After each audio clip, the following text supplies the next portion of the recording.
Okay, we rolling? Yeah, we rolling. What's up, everybody? Greg from Punchingbagskunk.com here with another video for you guys. We're gonna get right into it today, because I don't want to be rambling for 20 minutes. We're gonna talk today. The name of this video is what Mark Breland is right. So let me tell you where we're going with it. This latest feud with Mark Breland and Deontay Wilder. Against each other. Boom! They're firing shots at each other. But before we get into that, I just want to address something that's irking me. You know, these groups, these boxing groups on Facebook. I got my Punchbackskunk. It's Punchbackskunk, the Facebook group. But there's a whole bunch of other groups. So occasionally I'll visit the other groups, but I just want to say this.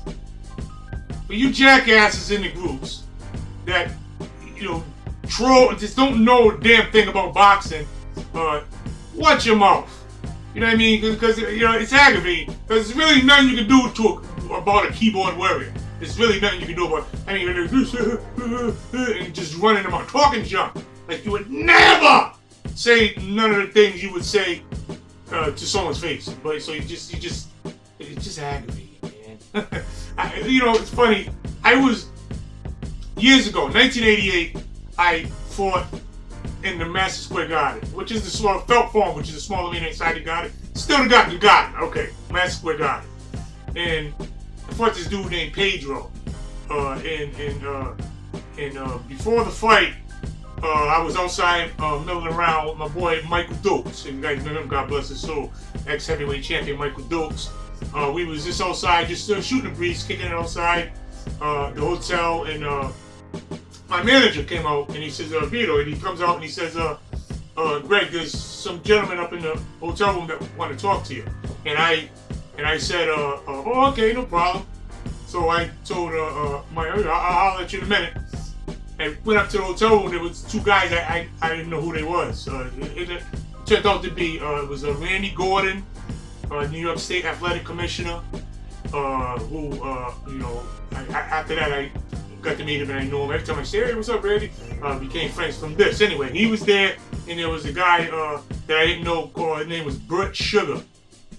And Bert Sugar was like a journalist, like this boxing historian journalist who knew everything about boxing, knew everyone in boxing. I mean, guy been covering boxing forever. I mean, we was talking, and Randy Gordon was telling me about the fight, and just going over preliminary stuff, and even give me a little background on my opponent, stuff like that.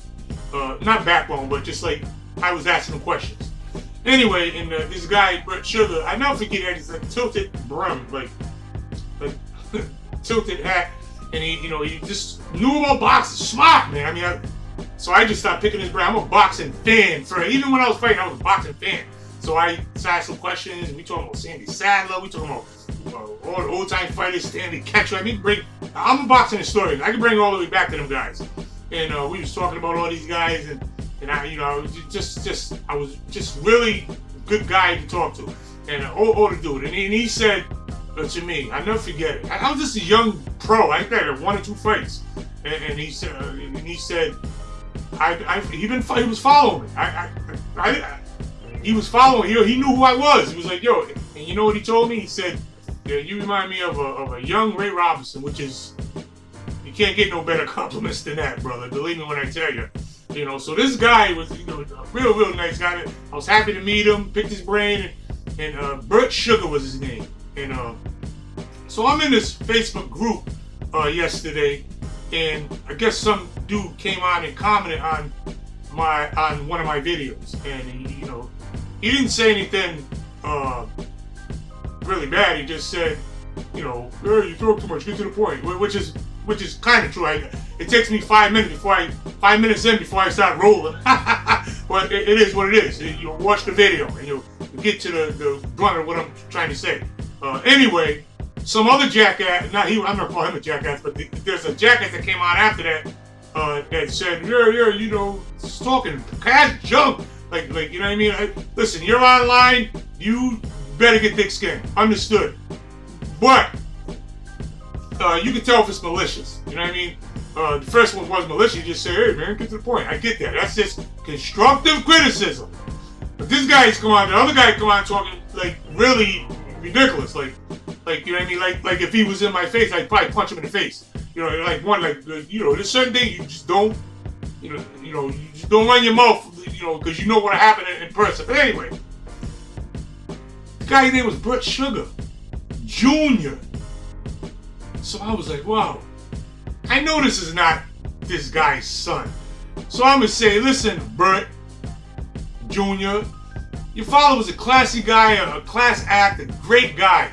How did you turn out to be such a jackass? Huh?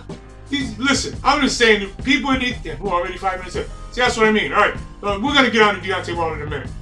So I'm just saying, you guys should have respect, you know what I mean? Especially for people that have been there, done that. But anyway, or you all get jacked up sooner or later when you get caught at a function or something. But anyway, listen, let's get on to... Never mind them jackasses. Deontay Wilder, I'm just going to make this short and sweet. Deontay Wilder, you're wrong. You're wrong, you've been wrong. I was just with, I know Mark Breland. I was just with Mark Breland at the, last year at the Marina Del Rey. They had a Ring 10 function up there in Marina Del Rey in the Bronx. I was talking to Breland, I mean, in class act, good dude. You know what I mean? And, Deontay Wilder's blaming, there you go, right here, Ring 10 function. This was a Ring 10 function up in the Bronx, New York last year. Marina Del Rey. My boy Matt Farrago, he put it together.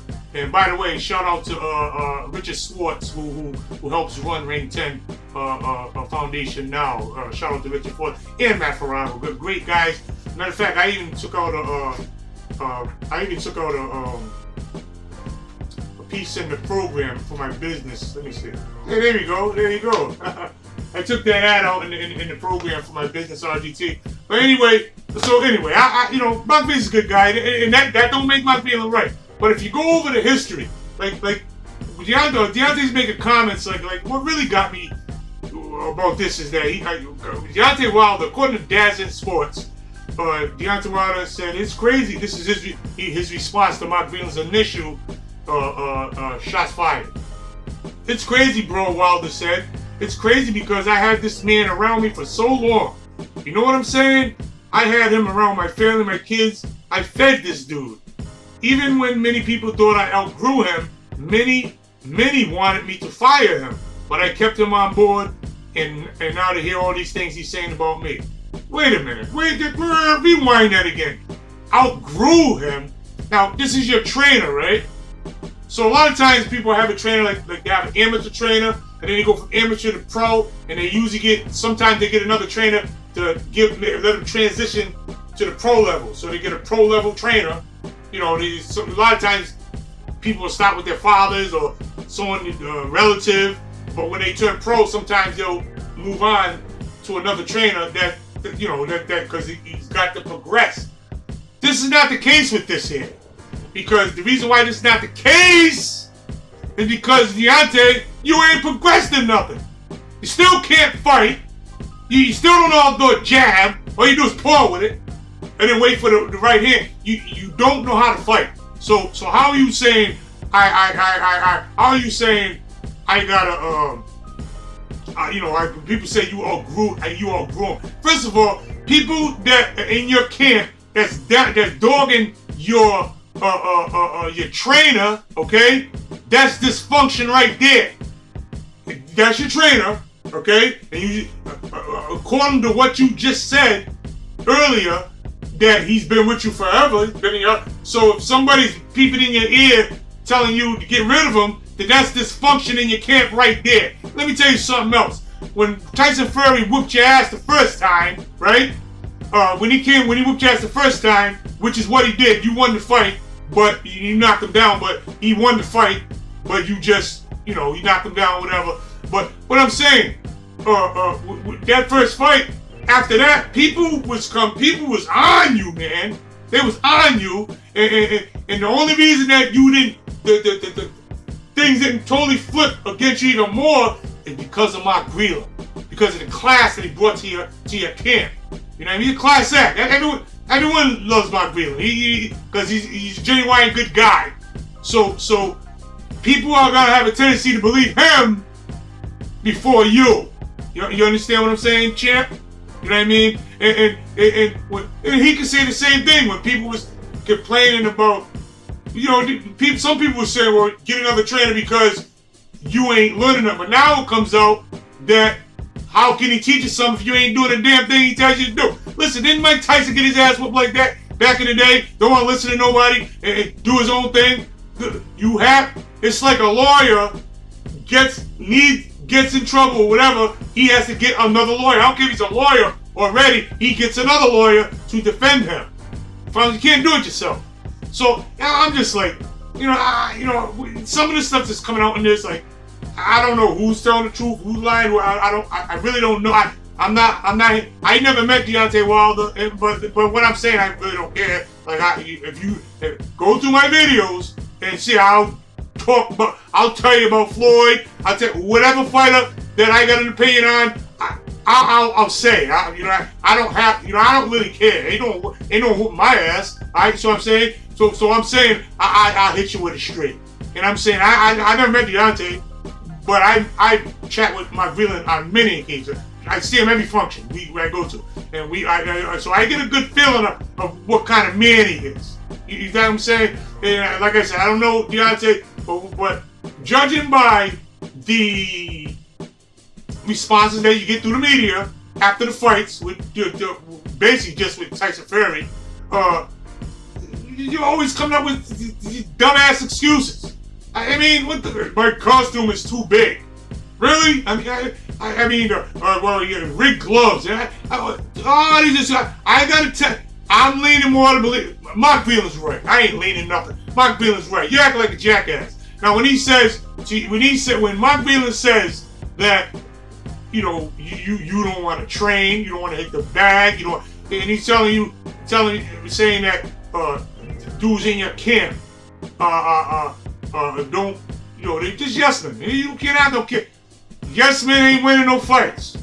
And as you can see, what's happening. I mean, look what's going on. According to Mark Breland, you're all done. I'm not going to go that far.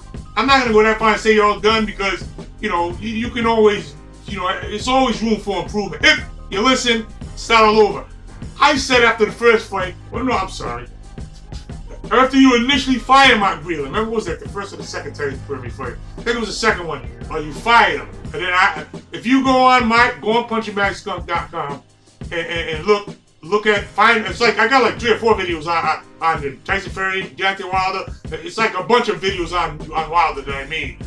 I mean, one of the videos, I give you the benefit of the doubt, and I'm telling you to, the first thing you need to do is get Mark Breland back in your corner.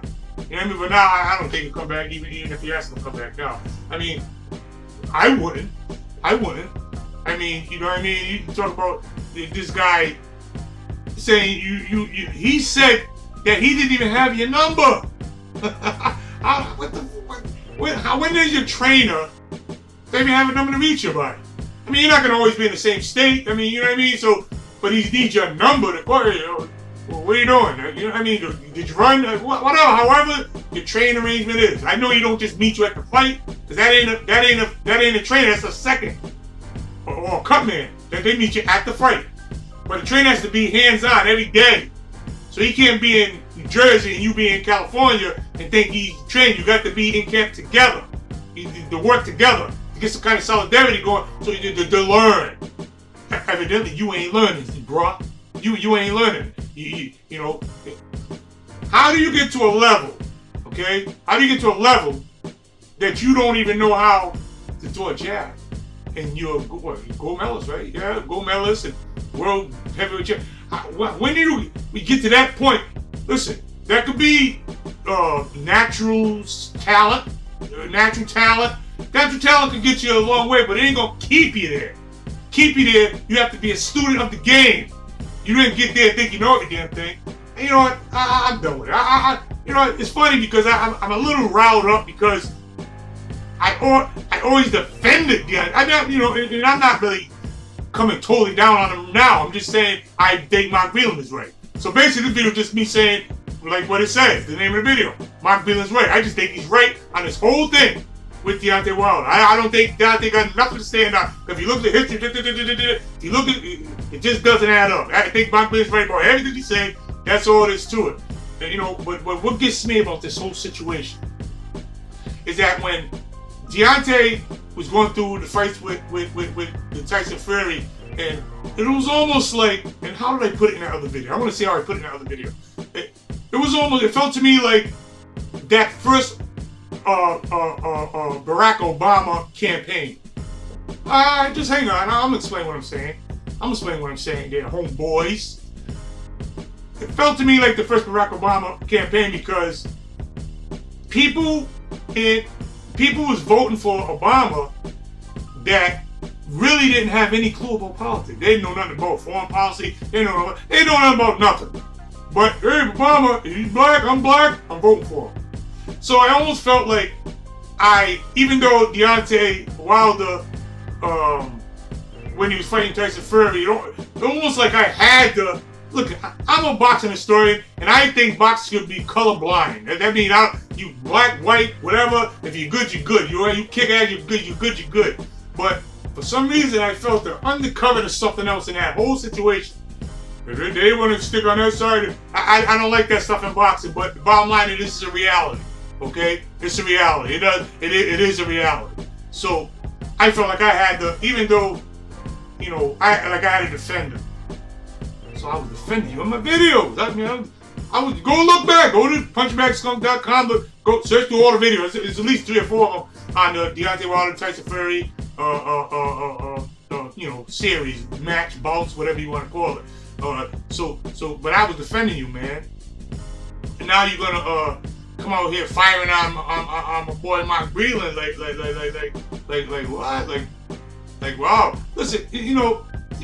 You need to just be quiet. You know, if you really want to, Deontay, well, let me talk to you directly. Deontay, you need to just be quiet, okay? Just don't say nothing. Not to the press, nothing. Because I'm going to tell you why. Remember when Anthony Joshua got his ass whooped by Ruiz? Remember that? And then you didn't hear nothing from him. He just went back to the drawing board, started training. You didn't hear nothing about him. No excuses, no nothing. He just did what he had to do, come back and get his title back. You need to learn that lesson. Because it seems like every fight is a bunch of excuses, and it's a bunch of this, bunch of that. Now you got this stuff going on. You already blamed him for the loss. Now you fire him. Now you're just outright taking the gloves off and hitting the guy with, you know, I think he lent a certain amount of something else to your camp that you didn't have, and you ain't gonna have it. Listen, man. There's a lot of people, brother, that's what's the word I'm looking for? What do they say in politics when your polls, like, you know, a lot of people, your popularity is going to the toilet, man. But people are getting upset about this thing. You know what I mean? Because it has other connotations anyway. I can make a whole video on the other connotations about how brothers fighting, I'm brothers fighting brothers and all that. I can make a whole other video on all of that. But I ain't going there because I don't like to put that stuff in boxing. I don't like that stuff in boxing. So I'm gonna keep it right on the surface level. The surface level is you being a jackass. Okay, being a jackass. The bottom line is, if you lose, you eat it and get better, train better. Don't blame people and all that mess.